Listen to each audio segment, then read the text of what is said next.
is muggy, it is humid, it has been wet, and that is courtesy of what's left, or what was, Tropical Storm Marco. It's gone, but it left behind very soupy, muggy air that's going to make it very easy for showers and storms to form. Most of those have already shown up this morning. The coverage of rain goes down as we head into this afternoon and this evening, so things will be a little bit drier for the second half of the day.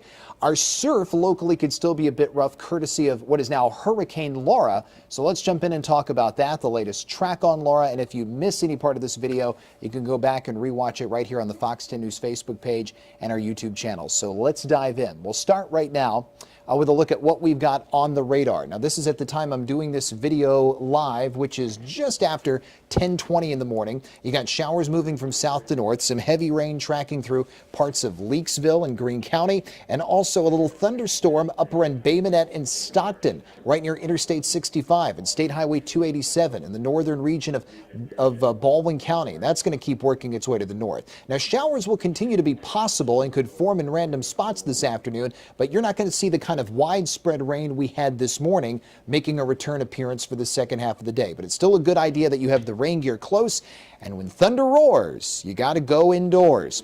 Checking things out, though, across the southeast, the moisture plume Marco left behind was significant. So all of that humid air is just surging in across the Gulf of Mexico, and even though our high temperature is going to be under 90, it's going to feel like the triple digits when that muggy air is factored in. 40 to 60% coverage of rain is expected today all the way through the weekend. What's going on with Lara? Well, this is going to be a lot different than Marco. Marco had some very rare, at least by late August standards, intense and high wind shear levels that were in the Gulf of Mexico that just ripped it apart. That wind shear is gone now. So Lara is just going to have that warm Gulf water to feed on, and she's going to strengthen fast. She's already a Category 1 hurricane and could become the first major hurricane of the season. Lara tracking northwest at 16 miles per hour. Maximum sustained winds are at 75 miles per hour.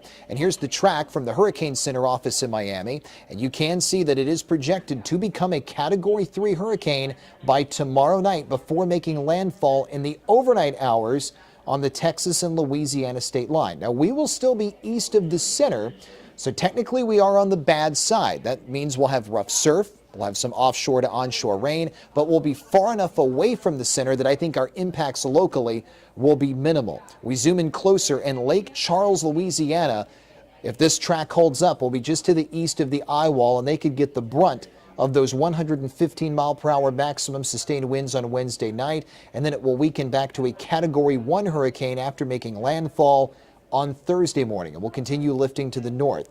And we've still got another month to go in the peak of the season. The most active months of the hurricane season are August and September.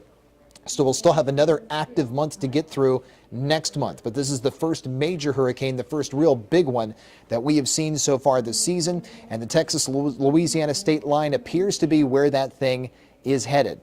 Now let's go through the Futurecast for the rest of the day. Locally, the showers that we've got over us will start to lift north, and you'll start to see fewer opportunities for rain when you go to pick the kids up from school and when you get off work. Most spots this evening will be dry with just a partly to mostly cloudy sky. And then this evening, the weather stays generally quiet, and we'll see it remain that way all the way into daybreak on Wednesday. Now, what about the track of Lara? Well, here's the Futurecast, our Fox 10 Futurecast regarding Lara's movement. You can see that over the next 24 hours, it's going to strengthen. It's going to track northwest in a hurry. We get toward Wednesday evening, and that's when it will be a Category 3 hurricane. You can see that well-defined eye, and then it moves in just to the east of Houston and west of Lake Charles in the pre-dawn hours of Thursday. And then we'll continue lifting north, and we'll be just west of Alexandria, Louisiana by 10 o'clock in the morning on Thursday. And at that point, it will be back to a Category 1 hurricane. But you can see that thing's going to be so far away from us, it's unlikely that we have any major issues here along the Gulf Coast, which is good news. But we'll still have to stay vigilant because the season is far from over. Upper 80s the next few afternoons. Highs will generally be between 88 and 90 from today all the way through Sunday. Morning temperatures consistently staying in the mid-70s. The humidity going nowhere in the short term. Make sure, if you haven't already, that you follow my social media pages. Follow me on Facebook. Just search my name, Michael White.